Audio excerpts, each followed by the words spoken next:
Assalamualaikum warahmatullahi wabarakatuh. Selamat pagi. Ya, walaupun yang menyimak ini ada yang masih sore atau sudah malam, tapi saya menyapa dengan selamat pagi karena harapannya teman-teman semua punya semangat dalam belajar.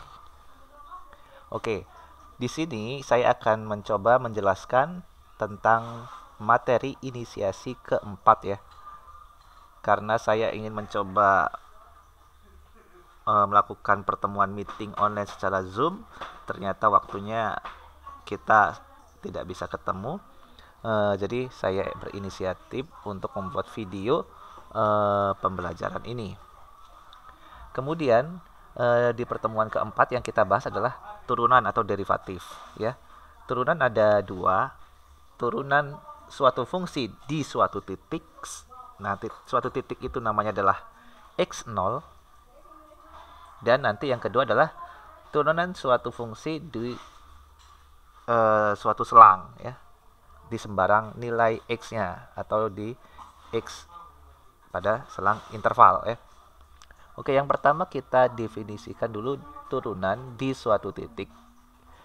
Jika kita punya fungsi fx, apapun itu fungsi fx, kemudian tentukan turunan atau derivatif fungsi tersebut di titik x sama dengan x0. Nah, x0 itu berapapun titik x0, maka turunannya f aksen x0, turunan fx di titik tersebut yaitu f aksen x0 atau df x0 per dx ya, didefinisikan sebagai ini: limit delta x mendekati 0, fx0 plus delta x per fx0 plus delta x min fx0 per delta x. Dengan nilai delta x ini adalah sangat kecil ya, delta x mendekati 0, jadi sangat kecil. Kemudian di sini kita tunjukkan contoh, yaitu ada fungsi x kuadrat plus 1 fx x kuadrat plus 1. Ditanya tentukan turunan fx di titik x sama dengan 5. Jadi x sama dengan 5, jadi x0 nya adalah 5 ya. Ini x0 5 dan ini fx-nya. Jadi diketahui x0 5. X0-nya 5 ya. Ini kita pakai rumus ini. Nah, dengan x0-nya 5. X0-nya 5. Sehingga nilai x0 yang ini diganti dengan 5 ya. Delta x-nya tetap. Jadi x0 ini diganti dengan 5. Tuh. Jadi f aksen 5, f aksen x0 sama dengan limit delta x menjadi menuju 0, f5 plus delta x min f5 per delta x. Jadi cari dulu f5 plus delta x ya. Berarti f5 plus delta x adalah 5 plus delta x kuadrat ditambah 1 dikurang f5 adalah 5 kuadrat ditambah 1. Nah, dibagi delta x. Yang ini kita kuadratkan, 5 kuadrat 25, 2 kali 5 kali delta x 10 delta x kuadrat ditambah 1 dikurang 5 kuadrat 25 plus 1. Nah, kalau ini kita jabarkan, di sini ada 25 dengan 25 habis ya. 1 dengan min 1 habis. Tinggal 10 delta x plus delta x kuadrat. Nah, ini karena di sini ada delta x, di sini ada delta x, coret aja delta x-nya.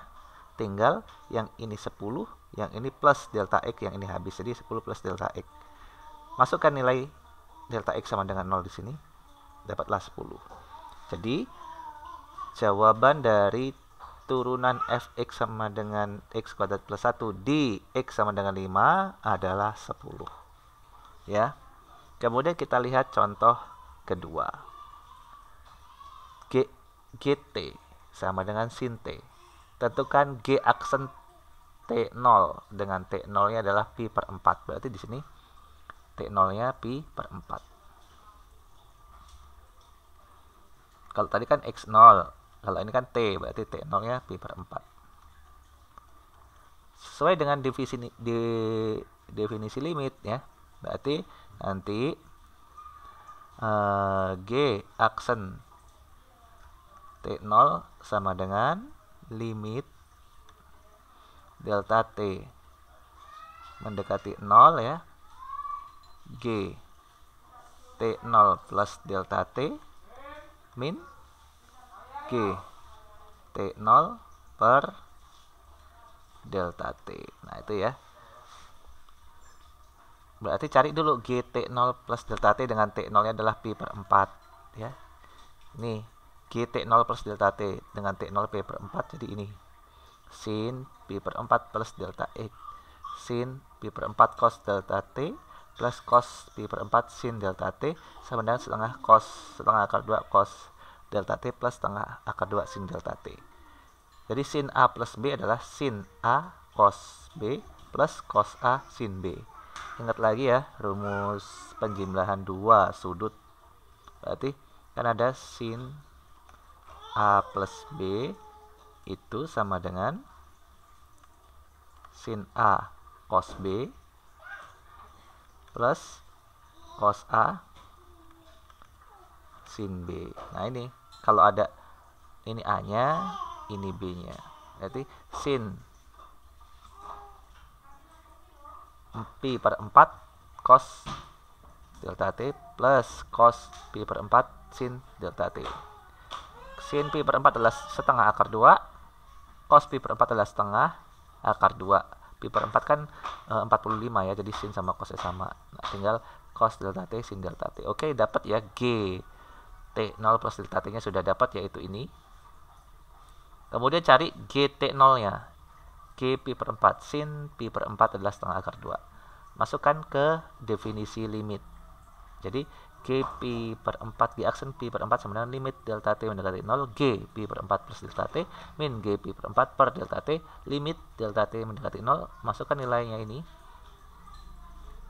Masukkan G T0 nya, masukkan dengan ini setengah per delta T ya.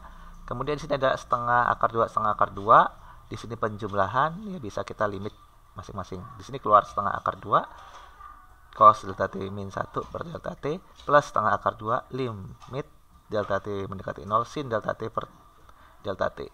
Yang ini hasilnya 1, yang ini hasilnya 0. Kemudian sehingga diperoleh setengah akar 2. Oke, sampai sini semoga paham. Kalau tidak paham nanti diulang lagi.